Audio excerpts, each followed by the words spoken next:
Martia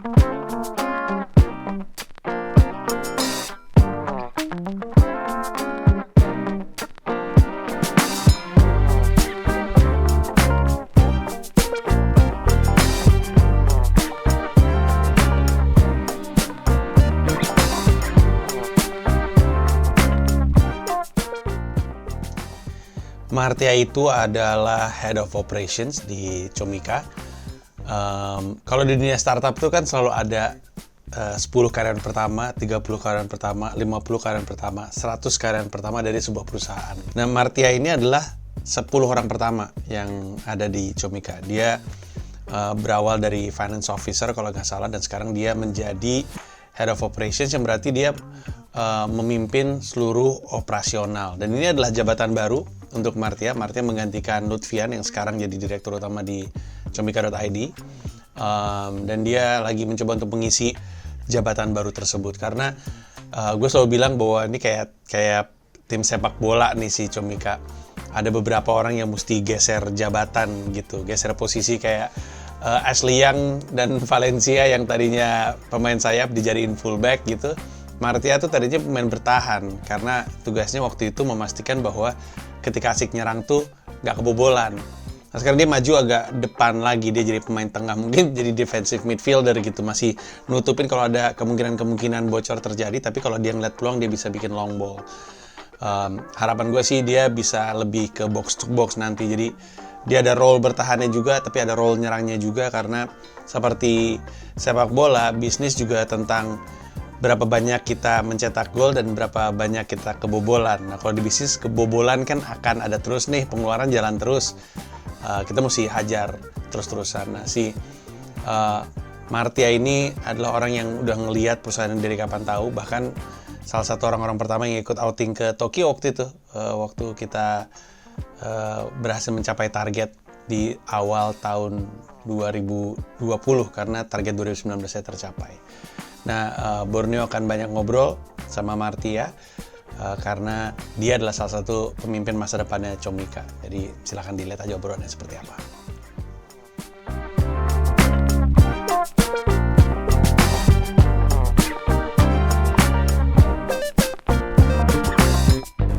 Halo semua penonton Mas Panji di Weekly Vlog 0044. Perkenalkan, gue Martia.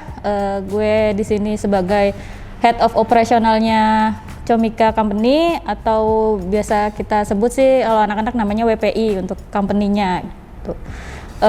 Hari ini mungkin akan lebih banyak kebahas tentang operasionalnya Comika Company selama ini, dan pandangan gue terhadap Mas Panji selama gue bekerja di sini. Gimana rasanya ketika lo tahu lo akan masuk ke Weekly Vlog dan ditonton banyak orang, di saat ini bukan hal yang lo biasa lakukan? Bingung. Karena yang pertama, satu, gue susah buat ngomong. Yang kedua, ya ini emang harus dijalanin sih gitu. Karena buat ngepresentasiin juga selama ini tuh operasionalnya Comika Company itu seperti apa. Mungkin buat penonton vlognya Mas Panji biar tahu apa sih yang sebenarnya di balik layarnya Comika Company gitu. Itu aja sih. Jadi Comika bukan Mas Panji doang? Iya, betul. Jadi Comika tuh ada banyak orang di belakangnya yang bisa bikin sekeren kayak sekarang. Gitu sih. Salah satunya ada ini. Ini Nurul Amalia, dia itu sekarang jabatannya GA Legal dan HRD-nya Comika Company. Jadi jadi Mbak Lia ini semua yang ngurusin Mbak Lia. Dari nyari gedung, nyari vendor, nyari segala macam gitu, sampai untuk rekrutmen karyawan sekarang saya hibahkan ke Mbak Lia tugasnya gitu. Dengar-dengar dia dapat jodoh dari Weekly. Oh iya benar. Keren nih, Lia dapat jodoh dari Weekly Vlognya Mas Panji. Ada cowok yang naksir, tahu-tahu follow Instagram terus DM-an. Gue mulai dari kenapa hari ini perlu keluar rumah dan kantor di saat hari ini sebenarnya Comika sendiri tuh masih full WFH. Tuh, kita tuh semua masih WFH, tapi ada beberapa hari yang memang nggak diwajibkan sih, diperlukan untuk ke kantor. Contohnya hari ini. Kebetulan kita memang baru pindahan dari kantor lama ke markas kita yang sekarang yang ada di Wijaya.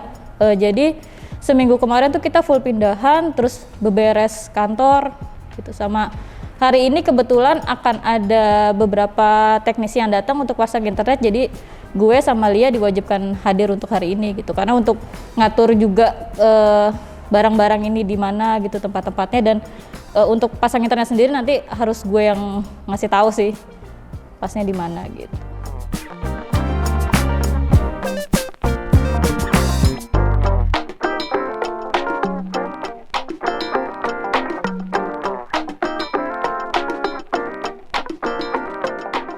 Proses dari awal lu masuk sampai sekarang lu jadi head of operation tuh gimana?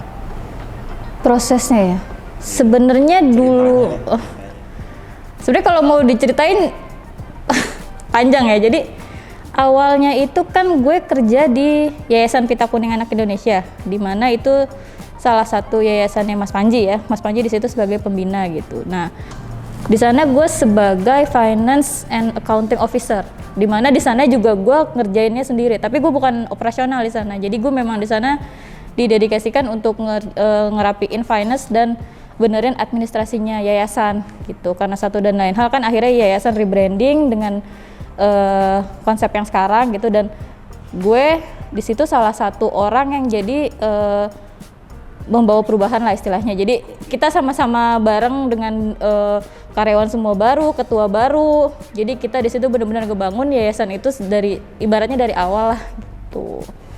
Nah, kebetulan gue dikasih kesempatan buat kerja di sana. Terus sekitar 4 tahun gue ditawarin sama Mas Lutfi untuk freelance di Comika tuh. Jadi pada saat itu posisinya gue masih menjabat sebagai finance officer di sana, tapi ditawarkan untuk menjadi accounting officer di Comika waktu itu. Jadi dulu kan Comika dan Comika ID itu masih nyatu tuh, dan betul masih di Wongso Yudan tuh. Terus dari situ gue freelance sekitar 6 bulan. Terus Mas Upil nawarin, ini udah nggak bisa dipegang freelance. Untuk posisi Finance and Accounting Officer di WPI saat itu udah harus dipegang sama full, karena memang pada saat itu tuh udah semakin besar lingkupnya, dan memang udah harus ada yang dedikasi sebagai satu orang di sana. Karena kan waktu itu Mas Upil juga masih side job juga ya. Jadi pada saat gue pindah ke Comika, Mas Upil juga barengan pindah. Jadi kita berdua tuh bareng-bareng dari awal full time-nya gitu. Terus 6 bulan akhirnya gue pindah ke Comika. Di situ gue ngejabat sebagai finance accounting juga. Terus melipir-melipir ke HRD. Jadi gue juga bantuin Mas Upil buat ngerekrut karyawan dan segala macam gitu. Terus ya udah mulai belajar. Akhirnya di tahun kedua gue dipercayakan untuk jadi head operasionalnya Comika Company. Yang mana gitu. itu adalah tahun ini kan? Iya. 2021. Iya. Waktu gua mulai Wikriflok 044 aja lu kalau nggak salah belum head of Belum, masih Finance and Accounting Officer. Masih finance accounting. Iya, betul. Oh, Bang Opel juga dari Yayasan Pita Kuning. Jadi gue tuh dulu masuk Pita Kuning, atasan gue langsung tuh Mas Upil. Tapi di bulan ketiga atau bulan keempat gue lupa, Mas Upil resign. Gue jadi sendiri pada saat itu. Jadi atas gue langsung wakil ketua. Jadi gue reportnya langsung ke wakil ketua Pita Kuning saat itu. Tuh. Berarti istilahnya waktu dulu di Pita Kuning sama Bang Upil. Kesini juga ditariknya sama Mas Upil. Iya gitu sih. Berarti, lu sempat bilang kalau nggak salah, kayaknya waktu itu kita kan pernah ngobrol juga tuh buat Wikriflok, tapi mungkin nggak masuk semua. Ada satu kesempatan lu bilang Bang Upil tuh mentor terbaik. Lu, gitu. Iya. Sebesar apa peran dia selain karena dia ngajak lu ke Comika? Sehingga lu bisa bilang dia mentor. Dia tuh ngajarin gue hal-hal yang gue belum tahu. Ibaratnya kayak basic gue kan di finance and accounting ya. Ya udah gitu. Ya kalau lu tahu accounting ya udah gitu-gitu aja gitu, yang kayak tiap hari ngeliat angka, tiap hari ngeliat jurnal, tiap hari harus tahu ini uang masuk uang keluar buat apa gitu, dan harus ngejagain gitu. Waktu gue sama Mas Upil tuh gue sampai harus dibilang lu harus tahu maksudnya dengan uang segini proyeksi lu tuh apa aja, dengan uang segini lu mau dibuat apa aja, prioritas yang mana yang duluan gitu, terus apa yang harus lu lakukan dengan uang yang ada sekarang gitu. Karena kalau dulu di kantor gue sebelumnya ya kerjaan gue ya udah cuma nginput data, ngelihat balance atau enggak, udah gitu. Jadi gue tidak harus sampai memikirkan hal-hal seperti itu gitu ya, tadi gue bilang betul. Bahkan dari masukku juga gue belajar proyeksi keuangan dan belajar koreksi kalau gue salah ya, tapi proyeksi keuangan bukannya memang pelajaran di dalam akuntansi? Memang ada, tapi kan pada saat ibaratnya kalau lu kuliah apa, begitu masuk dunia kerja kan kadang beda ya gitu, maksudnya gitu kayak pada saat di kantor gue yang pertama 5 tahun gue kerjain yang gitu aja kan ya, jadi kadang ilmu gue hilang gitu, jadi nggak inget gitu. Nah begitu gue ketemu Mas Upil, gue belajar begitu lagi, jadi kayak oh ternyata memang harus sampai seperti ini ya di sisi finance and accounting. Oh ternyata jagain operasional tuh harus seperti ini gitu. Sesaklek-sakleknya orang tuh harus kayak gini gitu. Kalau dari sisi kita bilang nggak bisa ya udah nggak bisa. Mau gimana pun juga nggak akan bisa gitu. Lo ngerasa ini nggak dari waktu pertama masuk sampai sekarang lo jadi head operation, pertumbuhan yang lo rasain itu apakah salah satunya karena memang lu punya growth mindset? Kalau dibilang iya sih. Dulu tuh gue, kalau Mas Panji bilang yang karyawan zombie, dulu tuh gue kayaknya seperti itu. Jadi kayak gue kerja ya udah apa yang gue kerjain. Gue nggak punya, gue tuh ke depan harus gimana tuh dulu gue nggak punya gitu. Betul, gitu kayak ya udah gue kerja Senin sampai Jumat. Yang gue kerjain itu ya udah gitu. Tapi semenjak gue masuk sini, Mas Panji kan selalu bilang kita tuh ke depannya harus tahu kita mau jadi apa. Kita tuh harus tahu 5 tahun ke depan kita mau jadi apa. Terus ya kita tarik mundur, kita lakukan dari sekarang gitu kan. Itu pertama kali waktu gue masuk Mas Panji pernah bilang kayak gitu. Dari situ gue langsung mikir, oh iya ya. Masa sih gue maunya segini-segini aja. Masa sih gue mau pengennya jadi finance accounting officer mulu. Masa sih gue nggak bertumbuh gitu. Sedangkan gue pernah ngelihat di satu sisi teman-teman seangkatan gue, sewaktu gue zaman kuliah itu udah ada yang jadi manajer, udah ada yang jadi konsultan pajak, dan ada yang udah jadi auditor. Itu kayak, masa gue masih jadi kayak gini sih? Masa sih gue masih officer mulu? Masa gue nggak bisa mencapai sama kayak levelnya teman-teman gue gitu di saat kita umurnya sama, tapi kenapa dia udah bisa duluan? Gitu. Agak banding-bandingin ya sebenarnya. Iya, jadi alat pacuan gue sebenarnya. Karena pada saat ibaratnya waktu zaman kuliah kita bareng-bareng, tapi kenapa dia duluan gue belum gitu. Walaupun padahal kan emang jalan orang beda-beda ya gitu. Dan pada saat itu pas Mas Panji bilang kayak gitu, gue langsung bilang, iya bener ya. Jadi selama ini tuh gue nggak mikirin 5 tahun ke depan gue mau jadi apa gitu. Ya, jadi gue ngejalanin aja apa yang gue jalanin pada saat itu gitu. Jadi benar kata Mas Panji, orang yang go with the flow kebanyakan don't know where to go. Betul, iya. Gila bang tuh bos. Inspiratif banget. Makanya pekerjaannya banyak ini kan, motivasi karyawan. Motivator sebenarnya. Motivator Mas Panji itu, bukan stand up komedian.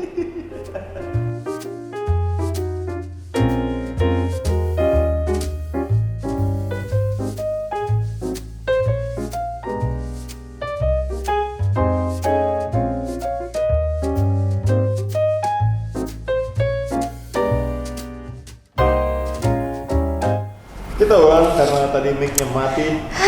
Untung masih setengah jalan. Gue udah 3 kali nih begini. Sedih loh. Tapi tadi sempat mention bahwa intinya adalah kalau Bang Upil mentor lu, Mas Panji sendiri di mata lu seperti apa gitu kan? Oh ya. Gimana? Buat gue Mas Panji itu yang udah pasti bos gue ya. Selain motivator. Iya betul. Mas Panji tuh bos gue selain motivator untuk anda sekalian gitu. Mas Panji tuh pemimpin yang tahu dia maunya apa gitu, dan dia tahu kita kesana tuhnya gimana gitu. Apanya? Menuju ke apa yang dia mau tuh dia tahu gitu. Betul, dia tahu gitu, dan dia tipe orang yang ngasih kesempatan orang lain sih. Ya contohnya gue aja ya, gue kan ini baru buat gue ya, dimana yang gue kalau bisa dibilang tuh gue naik kelasnya tuh kayak langsung gitu. Belajarnya cuma sebentar dan intinya mendadak deh, tapi Mas Panji percaya kalau gue bisa gitu. Berarti Mas Panji aja percaya sama gue harus percaya dong sama diri gue sendiri kalau gue bisa. Terus sih, jadi Mas Panji tuh panutan lah buat gue. Mungkin buat karyawan yang lain di sini juga sih. Tuh ada terdengar suara setuju dari belakang. Ini kan 3 tahun lo berarti udah sama Mas Panji gitu. Bekerja under Mas Panji, dipercaya juga sama Mas Panji, yang mana nggak mungkin dong cuma sebentar lo ke depannya. Maksudnya lo pasti punya plan ke depannya yang nggak mungkin dalam jangka waktu dekat lo keluar dari Comika. Iya, itu belum ada sih di pikiran gue. Once ketika udah terpikir untuk keluar dari Comika, karena lo nggak mungkin selamanya di sini. Bisa jadi. Itu kenapa? Hal apa yang bikin lo, oke, gue kayaknya udah deh di sini? Sebenarnya gue belum memikirkan ke arah sana ya gitu. Kalau yang lu bilang tadi tuh yang kita bahas di awal, 5 tahun ke depan tuh gue masih pengen ngebangun Comika jadi bener-bener brand yang diinget sama para masyarakat untuk tempat komedi pertama di Indonesia gitu. Itu yang masih pengen jadi cita-cita gue saat ini gitu. Jadi kalau misalkan ada pikiran mungkin gue udah gak kerja sama Mas Panji lagi, kemungkinan itu ya gue mungkin ngerasa gue udah cukup di sini, dan gue mungkin ngerasa udah cukup Comika ini bisa tanpa gue gitu. Sebenarnya itu juga yang jadi alasan waktu gue mutusin untuk gabung di sini dan ninggalin si Yayasan Pita Kuning gitu. Di saat itu gue ngerasa Pita Kuning udah cukup settle dan bisa berjalan tanpa adanya gue di situ gitu. Udah terbukti ya? Terbukti sampai sekarang Pita Kuning masih berjalan, dan dengan segala orang yang baru juga di sana masih tetap bisa settle kan gitu. Nah, gebrakan yang seperti apa yang lo mau bikin di Comika sehingga ketika nantinya lo tinggal, ketika nantinya lo selesai dari Comika dan merasa Comika udah bisa jalan sendiri, itu apa? Gebrakan seperti apa gitu? Apa yang lo mau set up, apa yang lo mau bangun, apa yang mau lo kembangin di sini? Yang mau gue utamain di sini tuh semua harus tertib administrasi. Dan semua harus sesuai pada jalannya. Gimana ya ngomongnya? Semua yang taat peraturan itu akan membuat lu bebas, akan membuat lu leluasa untuk bekerja gitu. Tapi kalau lu nabrak aturan, lu pasti akan ketabrak lagi untuk maju. Kalau lu ngikutin peraturan dari kita dari awal, lu akan mudah bergerak sebenarnya. Gimana ya gue nyebutnya? Intinya ini sih Mas Panji juga sih, Mas Panji tuh kan selalu pengen ya kalau udah jalannya gitu lu harus ngikutin itu, lu nggak boleh bypass untuk yang penting selesai sekarang. Misalnya ada satu kasus di mana kita harus ngambil keputusan ini harus nunggu 2 minggu lagi. Sebenarnya bisa sih dijalanin hari ini, tapi kalau lu jalanin hari ini 2 minggu, 3 minggu, 4 minggu ke depan kita nggak tahu akibatnya akan seperti apa. Tapi kalau lu harus nunggu 2 minggu lagi, abis nunggu 2 minggu abis itu jalannya kita gampang, ya lu harus nunggu 2 minggu dulu gitu. Jadi lu nggak bisa langsung memutusin hari ini selesai, tapi di kemudian hari akan timbul masalah baru. Gitu sih intinya, gue pengen nerapin di sini tuh segala sesuatu punya aturan dan lu harus ngikutin itu. By system lah ya. Betul. Jadi kayak lu pengen bikin semuanya tuh terorganisir dan rapih, betul. Rapi gitu sih. Ada satu kutipan favorit gue lupa ini kayak kalau nggak salah Steve Jobs yang ngomong, tapi jadi pegangan gue banget. Kutipannya gini, apa yang tidak terlihat harus lebih rapi daripada yang terlihat. Betul, betul banget. Itu yang mau lo jalanin. Betul sekali. Jadi dibalik Comika event ngejalanin event yang bagus gitu, itu kan ada kita dibalik itu semua, dimana kita harus nyelesain kontrak dengan talent secepat mungkin, tapi benar pembayaran untuk fee talentnya itu dilakukannya tepat waktu. Itu yang pengen gue jagain banget gitu. Jadi hal-hal yang kayak gitu mah sebenarnya nggak kelihatan di publik gitu. Tapi ya itulah kerjaan gue harus sampai kadang nanya, emang bukan tugas gue, tapi gue memastikan ini kontraknya udah selesai belum, ini acaranya 3 hari lagi, kontraknya udah atau belum. Kayak besok nih kan ada HIM Live nih, ada Hidup Indonesia Maya Live. Gue tuh harus mastiin kontraknya itu udah sampai ke talent, itu paling nggak 2 hari sebelum acara gitu, bahkan seharusnya sebelumnya itu gitu. Jadi iya gitu, jadi memang hal-hal yang kayak gitu sih yang harus dipastiin di bagian back office kita gitu. Pastikan apa yang tidak terlihat lebih rapih daripada yang terlihat, karena kalau yang tidak terlihat aja udah rapih, pasti kan yang terlihat akan lebih rapih dari itu. Betul. Ibaratnya kalau lu kontrak aja nggak beres, gimana lu mau kerja? Nice. Kadang yang udah ada kontrak aja lu bisa mulur kan, betul gitu. Jadi itu sih yang harus gue jagain. Apa kunci? Disiplin kah? Hanya disiplin kah? Atau ada hal lain kayak mungkin nggak tahu ya, empati? Yang pertama sih disiplin sama rasa memiliki. Ibaratnya lu kerja di sini, lu harus punya rasa kalau jangan cuma lu kerja di sini tuh pengen uangnya aja. Karena lu kalau cuma pengen itu ya lu bisa kerja di tempat lain gitu. Ya gue sih selalu bilang dimanapun lu kerja, ya di situ lu harus ngerasa memiliki di situ itunya gitu. Jadi tempat promosi kantor lu itu kan dari kepalanya sampai bawahnya gitu. Jadi semua aspek yang ada di perusahaan itu adalah bagian promosi pada perusahaan tersebut. Kalau misalkan lu tidak merasa memiliki kebanggaan lu kerja di situ, lu pasti akan cerita ke orang lain, kantor gua mah nggak enak gitu. Kalau lu merasa memiliki dan lu bangga akan kerja di situ, lu akan nelen pahit-pahitnya, tapi lu pasti akan ceritain baik-baiknya yang ada di kantor itu. Itu sih yang selalu gua rasain gitu. Bahkan teman-teman gue aja yang tahu gue kerja di Comika, dia tuh kayak banyak, enak nggak sih kerja sama Panji? Lu beneran itu Mas Panji WhatsApp 0044 gitu? Oh itu lo ya? Bukan, itu Lia.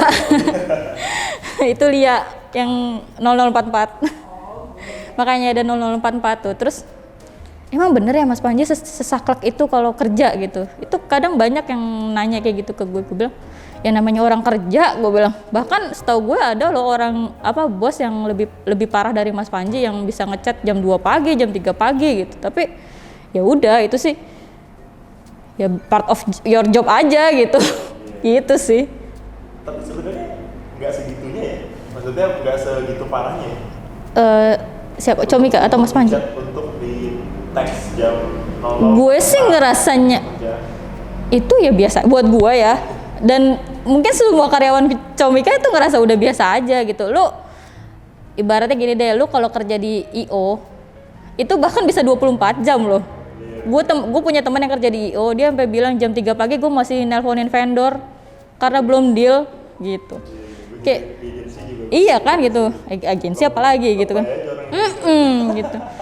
Ya mungkin karena Mas Panji public figure juga gitu. Enak nyerangnya gitu. Iya gitu, kayak gue ya udah sih, padahal yang kita yang di teks juga biasa aja. Bahkan kalau nggak salah semalam deh, malam minggu kemarin gitu, grup gue masih rame sampai sekitar jam 1. Ya bahas buat event, padahal ya cuma bahas-bahas biasa aja gitu, nggak ada bahas kerjaan yang seru aja gitu. Kadang orang tuh nggak ngeliat sisi dimana kita senang banget kerja. Betul. Orang-orang tuh kadang nggak ngeliat sisi itu. Orang mungkin ngeliatnya kerja mulu lu. Iya benar. Padahal kita emang kenapa kerja mulu? Iya benar. Oh gak sih? Iya kayak makanya kan gue sering ngeledekin. Mas Panji sering deh denger, lu rajin banget sih Mar ke kantor, anak-anak back office rajin banget sih ke kantor. Kadang gue ngeledekinnya cuma, iya Mas, passion kita emang kerja. Passion kita emang kerja di Comika udah.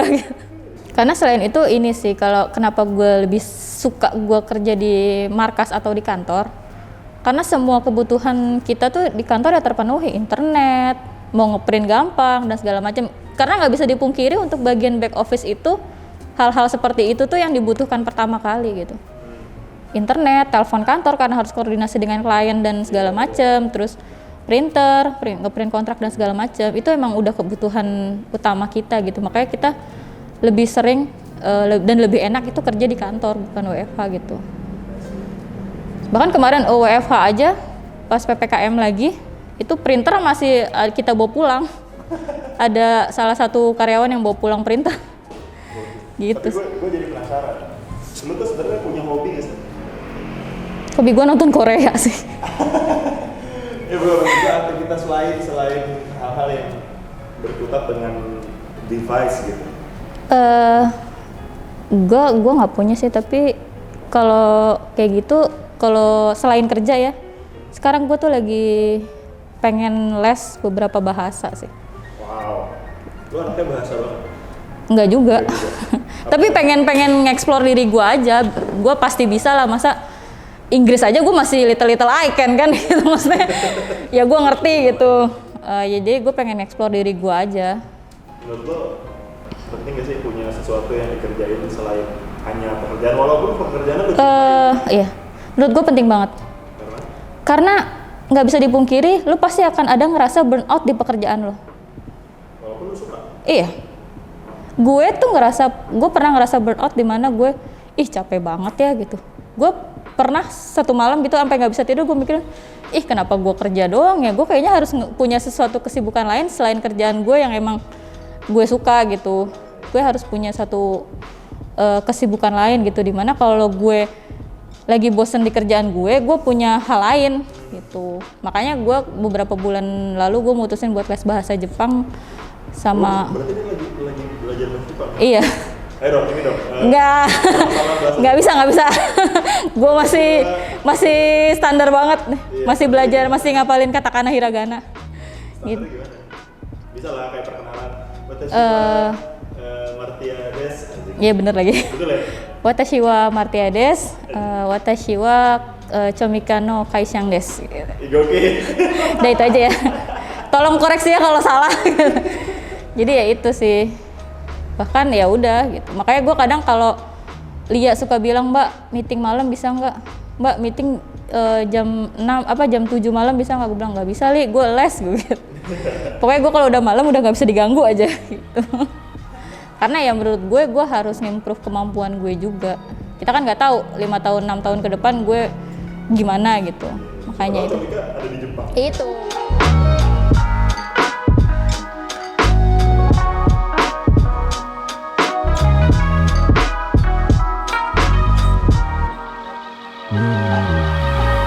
Sekarang jam 1 kita mau ada meeting untuk business plan Chomika Company di 2022. Baru mulai sih, kita lihat aja nanti gimana. Sebenarnya sih soal gimana caranya.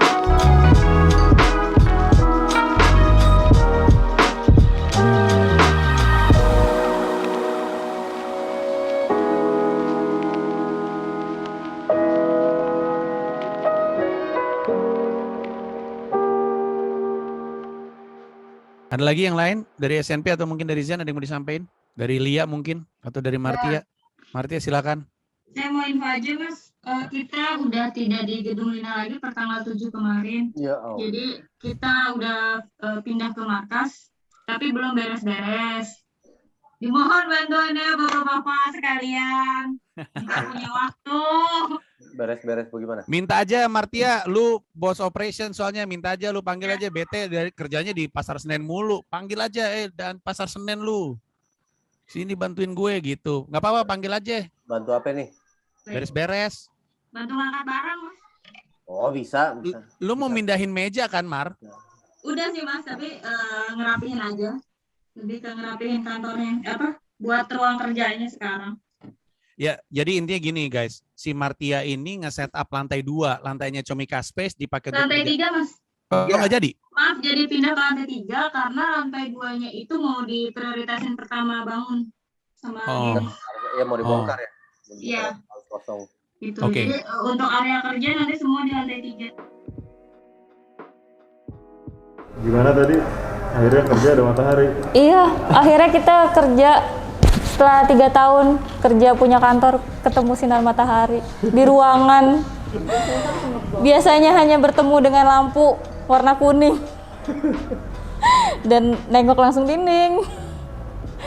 Ya. Sekarang bisa mainan kursi ya? Iya, sekarang bisa mainan kursi, sekarang lebih lega, terus ya lebih nyaman lah di tempat yang baru ini. Nanti jam 4 kita akan kedatangan Mbak Genis, dia desain interiornya Comika Company.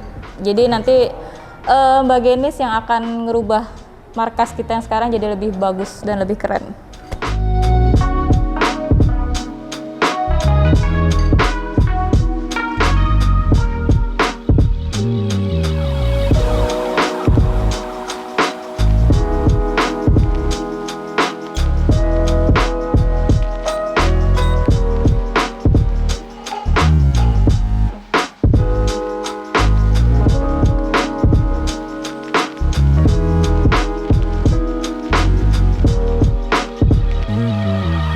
Oke, nama gue Genis dan di sini gue sebagai desainer interior untuk markas Comika. Gimana ceritanya? Anda kok bisa Ikut berpartisipasi. dalam pembangunan kantor Comika yang Yang jujur nih, Iya. awalnya sih dari ini ya, dari lu Bor, yang tiba-tiba men-sounding bahwa akan ada project seru nih gitu kan. Dan sebenarnya kenapa gue excited banget dari awal banget, karena gue suka nonton stand up comedy. Oh, jadi lu tuh nonton stand up comedy. Ya. Jadi sebenarnya lebih pada saat project ini ke markas Comika, dan apalagi ini buat tempat untuk bikin show stand up, dan gue berpikir dari awal tuh kayak project itu bakal seru banget gitu. Jadi kenapa gue bisa ikut berpartisipasi dari awal tender sampai akhirnya ya puji Tuhan gue yang dapat, ya udah gitu. Jadi ya kita jalani aja, semoga hasilnya akan sesuai dengan ekspektasi gitu. Ngomong soal desainnya, gue kan udah lihat nih desain seperti apa. Yang mungkin sebenarnya penonton Weekly Vlog nggak boleh ngeliat juga. Rahasia ya? Iya, maksudnya bukan rahasia juga sih, tapi kayak buat apa mereka tahu gitu ya sih. Desainnya tuh mengacu kepada apa? Untuk konsep besarnya sih arahnya lebih ke industrial untuk konsep besarnya ya, karena dari seleranya dari Mas Panji juga pengen sesuatu yang raw gitu, jadi nggak begitu banyak tambahan, masih memanfaatkan kondisi existing asli, jadi lebih kayak paling penambahan elemen-elemen kayak untuk kayak warna yang ngangkat banget warna komika gitu sih, tapi lebih ke industrial, tapi di situ dimasukin juga kayak konsep-konsep yang kontemporari, jadi nggak bener-bener yang semuanya full, enggak gitu. Jadi gimana caranya markas Comika ini bisa jadi tempat yang fun dan juga buat berkarya tuh nggak bosan-bosan gitu ceritanya. Iya. Kendala terbesar apa gitu? Kendalanya ya itu ya kan, kembali lagi seperti yang lo bilang bahwa manusia hanya bisa berencana ya. Iya betul. Sisanya kembali kepada kantong dan kepada waktu dan ya semua sih gitu. Jadi kendalanya sih ya lebih ke pemilihan material, itu pasti itu bukan kendala sih sebenarnya, itu lebih ke stepnya yang banyak memang, karena kan nggak, kalau misalkan kita ngomongin desain itu mudah gitu, tapi pada saat kita udah masuk ke konsep sampai ke material sampai ke warna dan semua yang fix itu tuh perlu dirumbukan banget gitu persetujuannya, dari kayak misalkan gue mengajukannya A, kalau misalkan dari tim maunya B, itu kembali lagi gitu, jadi lebih ke perundingannya yang bikin agak lama prosesnya gitu. Complicated lah ya. Complicated, bener banget. Karena yang punya suara juga banyak gitu kan. Betul.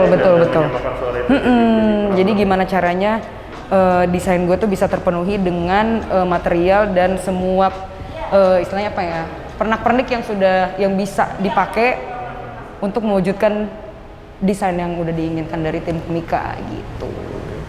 Berapa lama kira-kira? Apa nih? Dari kick off sebenarnya sih kalau misalkan dilihat, karena kan ini sebenarnya ternyata dibagi jadi 2 tahap. Kalau tahap pertama ini yang perkiraan waktunya mungkin di 2 bulan. 2 bulan Tahap pertama. Karena renovasi ya, jadi nggak begitu lama ya sebenarnya. Karena renovasi, betul. Dan kemudian kan ada yang ternyata dibagi ke tahap 1 dan tahap 2, dan kita akan mulai kick off di tahap pertama nih. Tahap pertama nggak akan terlalu begitu lama sih, gitu. Cuman yang paling krusial itu di tahap pertama. Mungkin di tahap kedua dia akan jauh lebih singkat dari tahap yang pertama gitu sih. Kayak pembongkaran gitu-gitu ya. Pembongkaran semua di tahap pertama. Jadi pekerjaan yang berat semua akan kita langsung kick off dari mulai akhir bulan ini. Semoga sih udah bisa, kita udah mulai kick off. jalan akhir bulan ini. Lo itu jadi desainer interior dari kapan gitu? Gue arsitek. Oh, lo arsitek ya sebenarnya? Arsitek dulu di Trisakti, kemudian melanjutkan kuliah interior di Milan. Di mana? Di Milan, Oh iya, Milan. Nama universitasnya apa? Lupa gue. di Istituto Baranggoni. Gokil, Gitu. Itu ya terus habis itu udah mulai interestnya sama sih kedua-duanya. Jadi arsitek dan interior design juga. Jadi all in one lah ya. All in one, orang betul kalau- sekali. Kalau langsung nge-DM Kak Gelis, aku mau bikin rumah. Gitu. Bisa. Aku mau renovasi rumah. Bisa, semua bisa. Kak Gelis, aku mau decorate rumah. Bisa. Harus multi talenta ya. Nah sekarang harus gitu 2021 gitu. Betul, semuanya harus bisa pokoknya. Nextnya apa lagi? Yang lo mau kerjain setelah meeting tadi? Gambar kerja. Gitu. Jadi akan banyak setelah desain itu progresnya tuh ada pekerjaan gambar kerja. Partner gue tuh harus dapat semua detail dari gue dulu sebelum bisa masuk ke lapangan gitu sih. Tapi semuanya hari ini setelah meeting udah clear, sangat-sangat clear sih. Jadi bener-bener lo udah bisa jalan. Iya. Jadi semakin excited. Gimana rasanya? Hah? Lega dong. Lega, ya? Setelah banyaknya pembahasan dan meeting online karena PPKM ini, bener-bener ternyata susah ya. Susah ya? Susah ya meeting online ya. Tadi lo sempat mention bahwa lo adalah penonton stand up. Iya comedy. sumpah, gue tuh nonton mulu. Jadi gue tuh nggak suka denger lagu kalau gue dimanapun Lo bekerja. nonton stand up, dengerin Iya. stand up gitu? Iya. Gue lagi ngerjain tugas dan gue lagi berkuliah dan bekerja pun gue kadang di sela-sela waktu gue selalu nontonnya stand up comedy ketimbang gue dengerin lagu. Gitu. Dan lo bisa fokus gitu lagi Bisa kerja. karena gue mendengar. Jadi ya gitu. Karena gue senang mendengar cerita lucu sih dan apalagi kalau stand up kan lebih ke real life ya. Oh, iya. Nah itu yang gue suka. Karena kadang gue kayak lagi nonton, oh iya juga gue juga kayak gitu tuh hidupnya gitu. Relate gitu ya? Siapa stand up comedian yang Ternyata nggak cuma gue doang nih yang pernah apes gitu. lo berminat jadi stand up comedian? Dulu, sumpah gue pernah. Pernah, pada saat gue lagi kuliah arsitek. Siapa stand up comedian yang Baik banget, yang gue suka ya. sering banget nonton? Indonesia dulu. Kalau zaman dulu, iya Indonesia dong. Oh, gue bahkan di Milan dengerinnya stand up komedi Indonesia. Di Milan ada stand up comedy Nggak tahu deh, nggak ngerti juga Bor kalau ada. gue dulu suka dengerin tuh ini Indra Jagel. Indra Jagel, Gue suka. Ridwan Remin. Ridwan Remin. Apalagi kalau lagi ngerosting. Gue suka banget deh kalau lagi ngatain orang. Terus gue suka sama Bintang Emon. Kalau Mas Panji suka? Dengerin suka. Ada. Mas Panji tuh stand up-nya kayak lebih agak gitu sih. Lebih kayak tegas gitu. Kalau misalkan yang lucu-lucu tuh kan kayak ini Arif Brata, gue suka banget. Arif Brata. Karena gue suka stand up comedian yang berlogat, ngerti gak sih? Yang punya logat kayak Ari Kriti gitu-gitu. Terus kayak Arif Brata juga kocak. Iya, Arif Brata Makassar kan. Iya, logat Makassar lucu. Dia salah satu talent Comika. Oh iya? Iya. Jadi kalau one day lu lagi kesini, lagi ada acara Comika yang gede gitu ya, mungkin akan ada juga. Mungkin bisa ketemu Arif Brata. Jadi sekarang proyek Markas Komika udah mulai berjalan. Jadi semoga semua lancar supaya kalian bisa cepat datang dan menyaksikan sendiri gimana keseruan Markas Komika yang baru.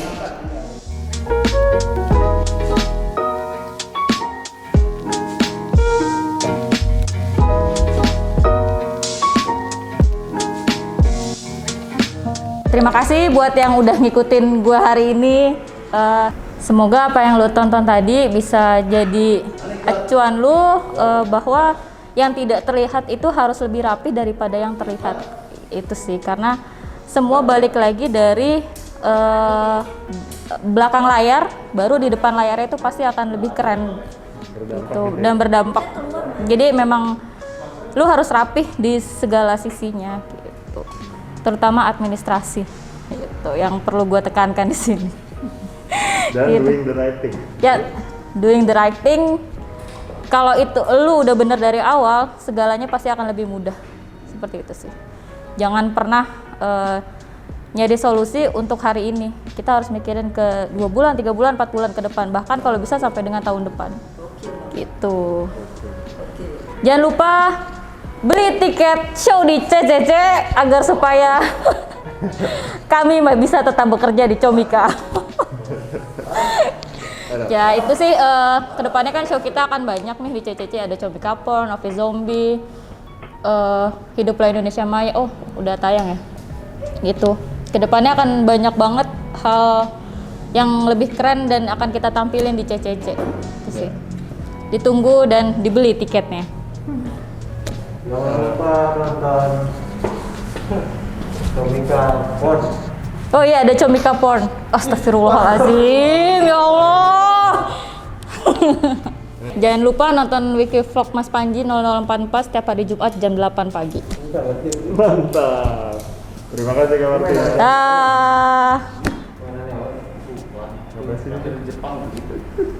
Mas Ben coba gitu, kedipin. Bisa itu dikedip. Oh.